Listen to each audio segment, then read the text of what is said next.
Қазақстандағы балалар үйі түлектерінің 65%-ы құқықтық көмекке мүлдем жүгінбейді. Өйткені олардың көбі заңның күшіне күмән келтіреді. Ал негізінде ата-ана қарауынсыз қалғандардың 69%-ы баспана алуға қатысты сұрақтарда адвокаттардың көмегіне мұқтаж. Бұл Еуропалық одақтың қолдауымен еліміздің 7 өңірінде жүргізілген әлеуметтік жоба аясында белгілі болды.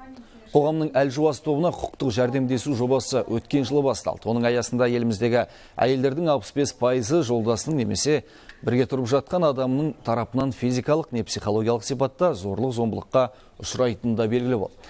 Зерттеуге алынған аудитория қиын жағдайға тап болған әйелдер, мінез-құлқы нашар жасөспірімдер, балалар үйінің түлектері мен сотталғандар.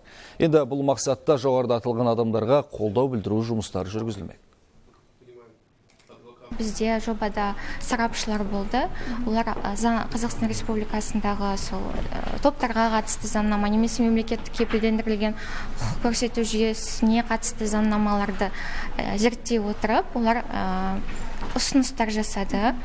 Ең бірінші ұсыныс бізде осы Қазақстан Республикасында тегін көмек көрсететін заңға өзгеріс енгізіп, осы біз атап өткен әлжуаз топтар сол көмек алуға мүмкіндік берсе деген бізде ұсыныс болды.